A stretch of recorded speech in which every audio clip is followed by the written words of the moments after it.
Mapapaibig ang bibi mo at ang bibi ko. I love you! Love you, pare. Bibo! Bibo!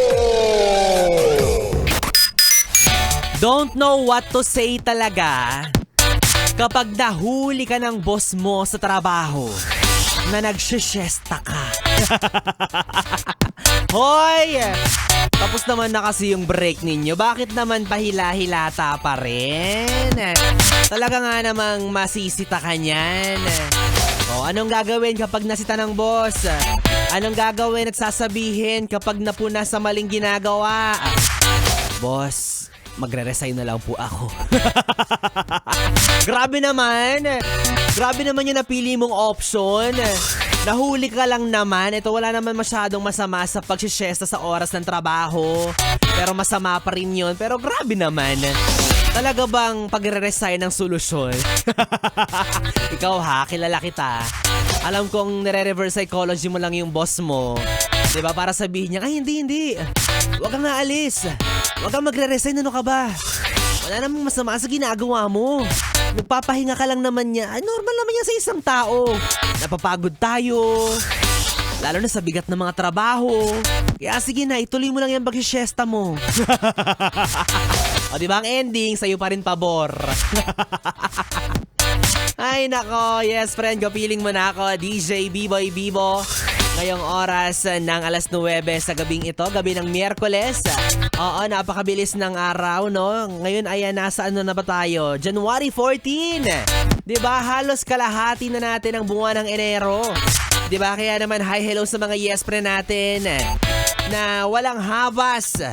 Na laging sinasabit bukang bibig ang salitang magre-resign na ako, ayoko na sa kumpanya ko, hirap na ako. Pero look at you now.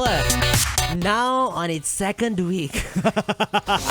Diba? Nasa second week na tayo ng Enero at hindi mo pa rin matupad-tupad yung pangarap mo na mag-resign sa kasalukuyan mo ang trabaho. Ano ka ba? Kung talagang ayaw mo na't hirap ka na, ito na yung sign mo. Binibigay na ni B-Boy Bibo na umalis ka na dyan sa kumpanya mo. Diba? Wag ka nang mag-isip-isip at wag ka nang humingi ng marami pang signs. Kung itutuloy mo na ba ang resignation.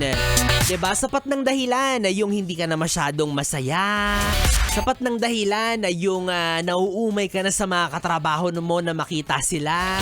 Diba? Sapat ng dahilan yung napipilitan ka na lang na pumasok araw-araw. Sapat ng dahilan yung mga yan para yung trabaho at kumpanya mo ay tuluyan mo ng iwan. O, saan ka ba nanghihinayang? Kasi may mga pogit magaganda kang office mates, gano'n.